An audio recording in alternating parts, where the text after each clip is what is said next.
Bonjour, alors aujourd'hui je vais vous parler des vêtements au Japon. Putain, ma coupe de cheveux est énormément dégueulasse. Attends, voilà, je te remets en place, mon pote.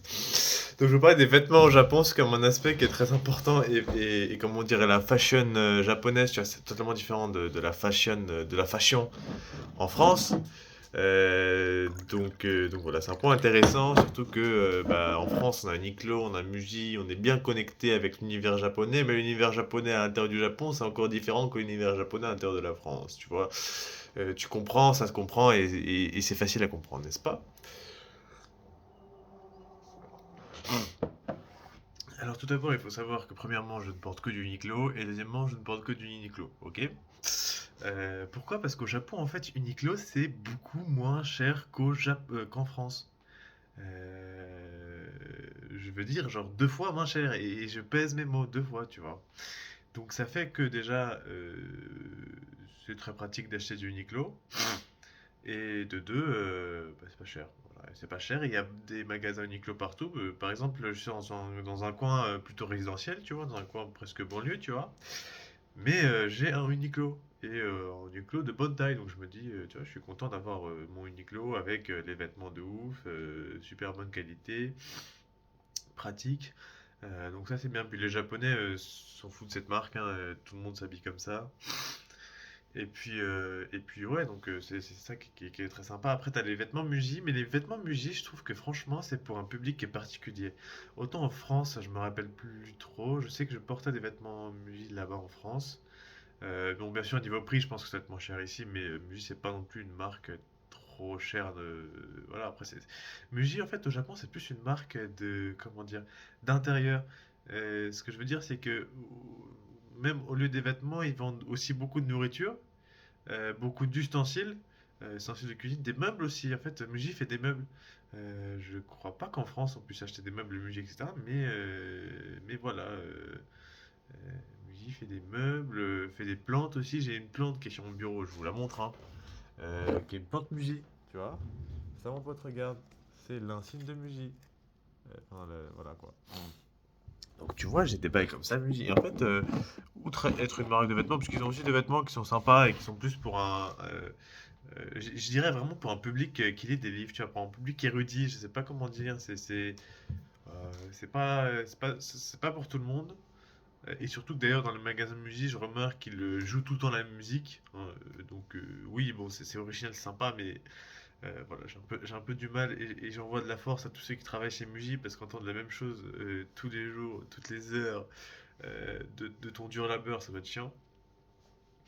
Mais non, en fait, au Japon, Muji, c'est vraiment une marque, comment dire, plus d'intérieur, etc. Euh, de plus, Uniqlo possède une marque au Japon qui est... en fait, Uniqlo a deux marques. Uniqlo, donc la marque principale, entre guillemets, et une sorte de sister brand, c'est comme ça qu'ils appellent ça, un magasin sœur, hein, une brand sœur, tu vois, qui s'appelle GU. Et en fait, c'est les vêtements Uniqlo, mais cheap, tu vois, c'est moins cher, la qualité pas de ouf, mais bon, c'est vraiment pas cher.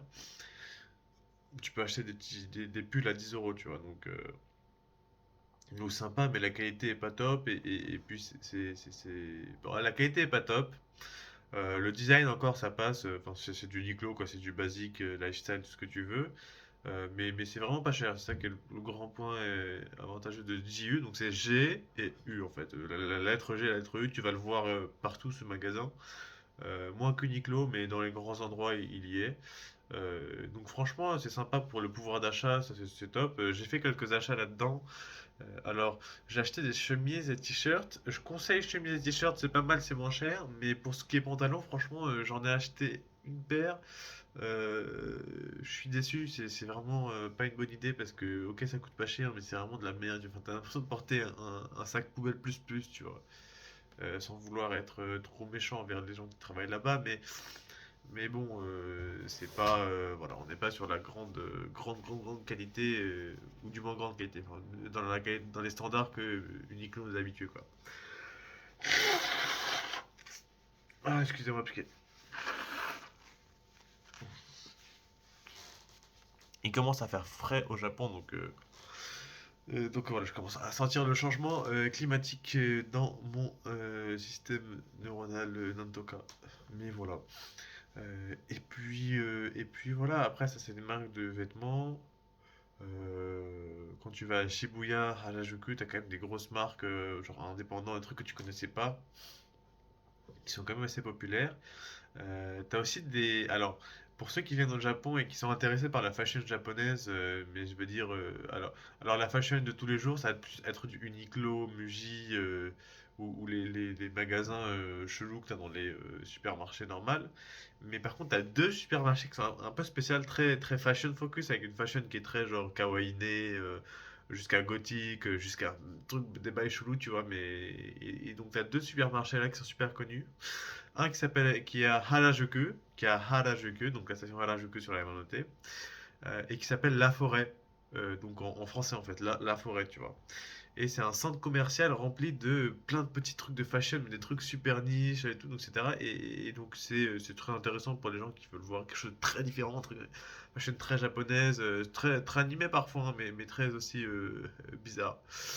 Bizarre dans le sens où on n'est pas habitué à ça, il n'y a pas de jugement, mais après franchement je trouve que c'est classe, mais par contre c'est cher sa mère. Genre, j'aurais bien aimé en acheter des trucs des bails là-bas, ça ferait classe, tu vois, mais c'est cher sa mère. Donc si t'as un peu de budget, ou si tu veux cramer tes économies là-dedans, c'est parfait, tu vois. Donc t'as la forêt, comme en français en fait, là, espace forêt, bon, sans accent, tu t'imagines bien.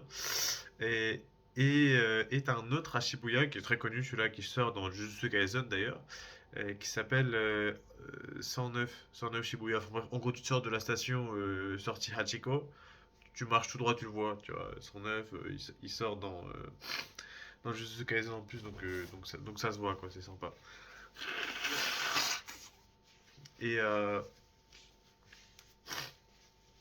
petit disclaimer, surtout pour mon audience masculine, c'est qu'au Japon, le plus gros du marché du vêtement, c'est comment dire, des tailleurs féminins, enfin, c'est des magasins féminins. En fait, la majorité des magasins de vêtements, et ce qui me fait un peu chier, pas parce que j'ai testé ça, mais parce que ça me limite dans mes choix d'achat, c'est que la majorité des magasins de vêtements sont uniquement pour femmes. En fait, au Japon, genre, il y a un gros, gros marché de l'habillement féminin qui n'est pas le marché de l'habillement masculin. Et du coup, bon, à savoir si c'est pour ça aussi, mais t'as beaucoup de mecs qui s'habillent comme des meufs aussi, tu vois.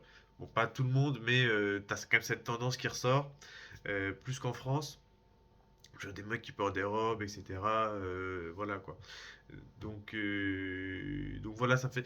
Enfin, je gueule un peu là-dessus parce que tu vois, genre, si t'as envie de faire du shopping et tout, et que quand tu vas dans la majorité des supermarchés, t'as genre peut-être genre 8 magasins féminins pour 2 magasins masculins en termes de ratio, ça limite ton choix, tu vois. T'es en mode, ouais, bon, sympa les Russes, mais j'ai un peu envie de m'habiller sympa aussi, tu vois. J'ai un peu envie de m'habiller classe, tu vois.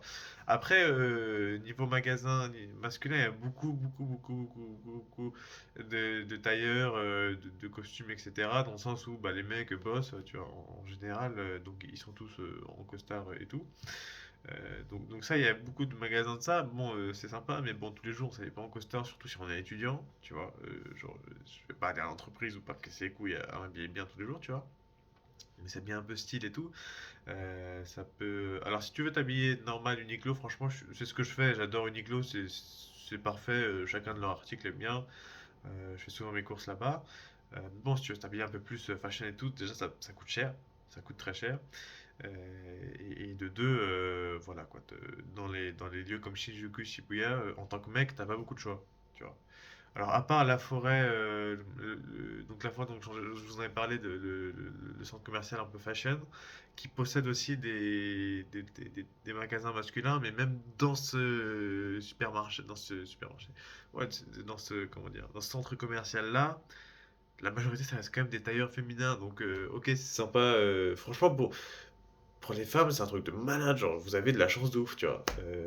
Nous, on a un peu laissé de côté là-dessus, ça qui est un peu chiant.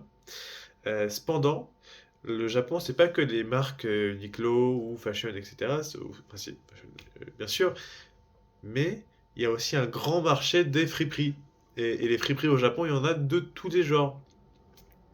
Alors, les deux endroits à friperie que je vous conseille d'aller et qui sont presque obligatoires si tu veux voilà, avoir un coin fashion Tokyo aussi, c'est Shimo Kitazawa, qui est accessible depuis Shinjuku avec la ligne Odaku.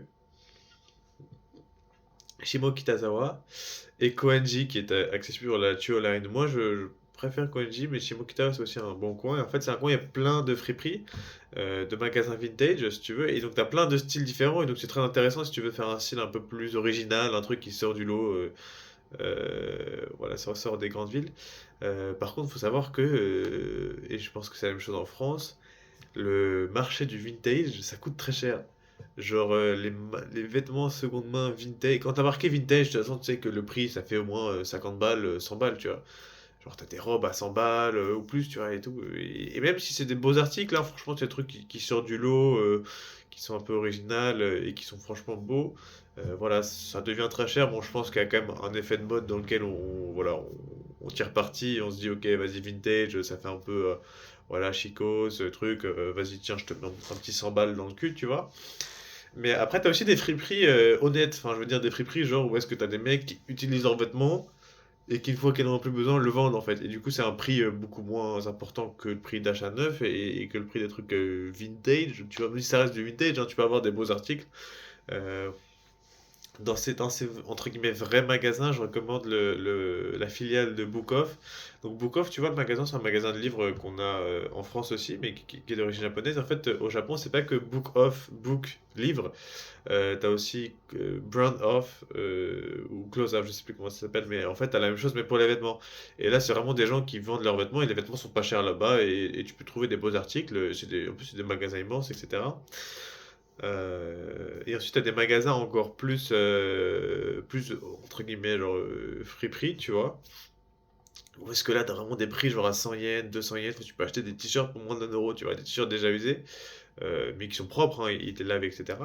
Et d'ailleurs, à chaque fois, mec, à chaque fois, les meufs, enfin, les personnes qui travaillent en magasin sont vraiment genre des meufs super belles, genre des putains de 10 sur 10, des missiles nucléaires. Tu te demandes, mais meuf, qu'est-ce que tu fous là? T'en sais rien. Mais enfin bref, là-bas les vêtements sont très très très peu chers. Genre ça tourne autour de 5 euros, 6 euros, pas plus. Genre même moi, tu vois. Donc ça c'est vraiment la friperie. Bon généralement vu que c'est des magasins qui sont un peu plus cachés.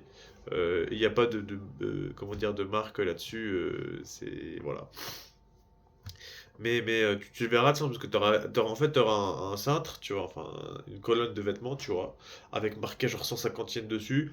Dès que tu vois ça, tu comprends que c'est genre un baïonnette, tu vois. C'est une vraie friperie, c'est pas des businessmen qui te revendent des vêtements usés et qui disent que c'est vintage et qui te le foutent genre 500 balles, tu vois. Alors que le bail, ils l'ont acheté pour 20 euros à une dame qui en a plus besoin, tu vois. Donc, voilà. Mais le marché du friperie de vintage au Japon, ça peut aller de très très cher à très honnête. Parce que j'utilise le terme honnête parce que bon, quand même, me refouler des trucs qui ont déjà été portés 100 balles, voilà quoi. C'est un peu l'hôpital qui se fout de la charité.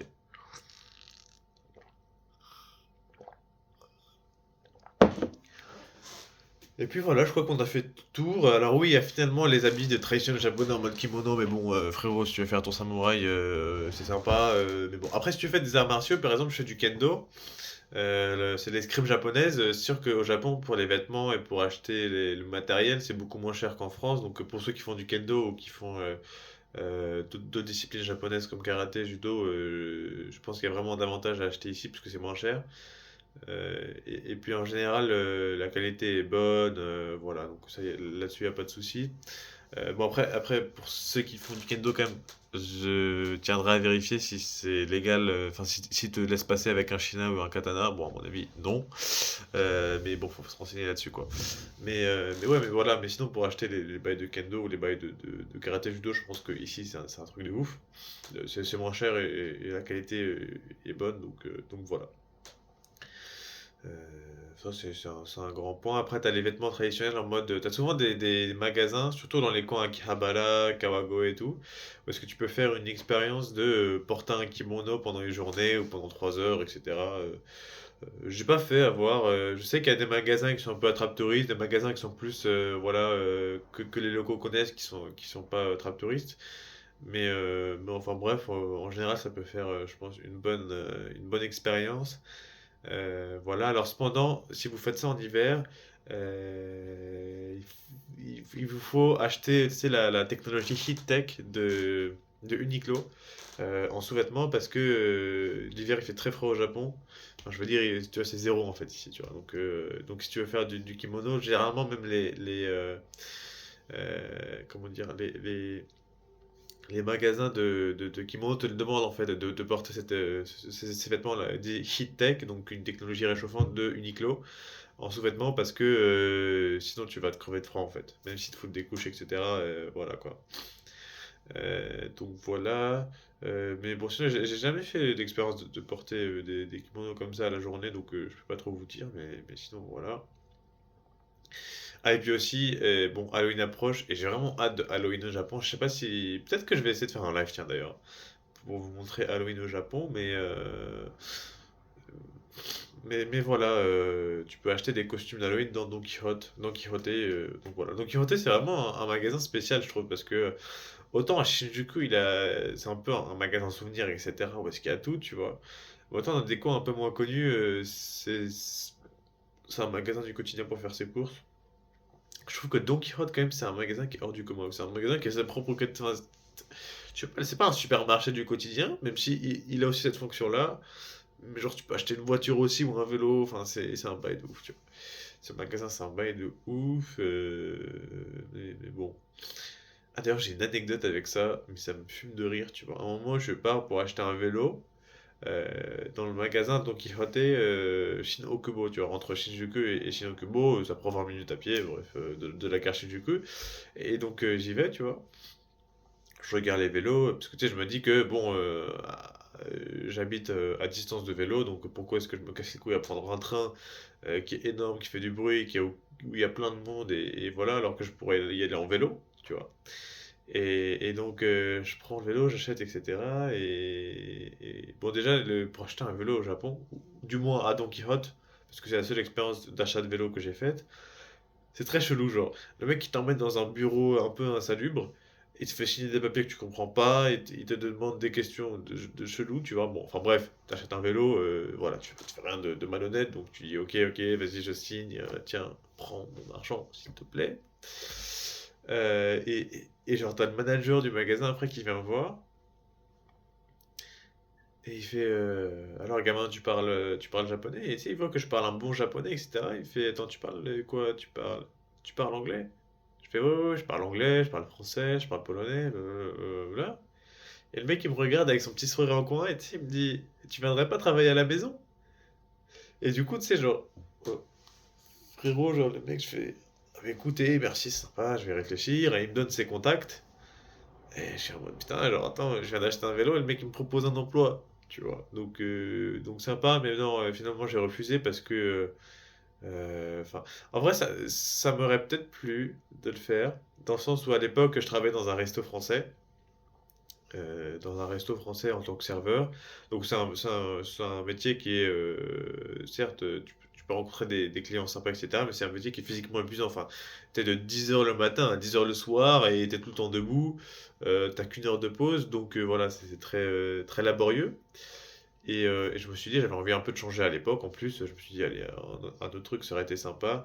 Mais après, frérot, genre, avoir l'environnement Don Quichotte, passer son temps là-dedans, frère, c'est un peu chaud, tu vois. C'est un peu, je pense que ça te fout sur les nerfs plus qu'un resto français sympa, ou est-ce que tu as un service qui dure certes 3 ou 4 heures, mais au moins, tu vois, t'es plus calme qu'un un magasin de la musique, plein de monde, c'est noir, enfin, tu vois.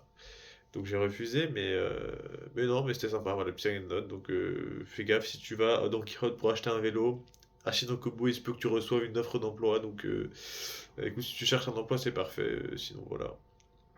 D'ailleurs, petite note sur les emplois, c'est qu'au Japon, on est dans un marché où il y a beaucoup plus d'offres que de demandes. Donc, c'est-à-dire que si toi, tu arrives au Japon et que tu veux un job, c'est très facile d'en trouver un. Et donc, tu devrais te mettre des bons critères parce que tu as beaucoup de jobs qui se payent la gueule des étrangers parce que tu connais pas les standards du pays, etc. Et du coup, voilà, qui te charge beaucoup moins que ce qu'il devrait, etc. Donc ça, fais gaffe parce que franchement, tu es dans un pays où tu as vraiment le choix de l'emploi parce qu'il n'y a pas beaucoup de demandes et énormément d'offres. Donc t'es à l'avantage en fait. Donc si tu as un truc qui te plaît pas dans le job, tu peux vite le quitter et retrouver un autre meilleur. Donc là-dessus, voilà, ce qui est le meilleur pour toi et puis voilà. Enfin bref, ce sera tout pour cette vidéo aujourd'hui. J'espère que t'es en bonne forme parce que moi, ah frère, à chaque fois que je me lève, frère, je sais, genre j'ai 19 ans, hein. Je viens à peine de naître comparé à certains, mais frère, je sais pas, je suis fatigué 2 heures après m'être levé, je sais pas ce qui se passe. Qu'est-ce que je fais de mal? Tu sais d'ailleurs, je pense que des fois quand tu bois du café, ça te rend encore plus fatigué. Je sais pas. Peut-être que c'est un truc que de mon impression. Enfin bref. Écoute mon ref, j'espère que tu passes une bonne journée. Tu vois cette journée, tu vas pia pia. Et puis voilà, bisous. Mouah.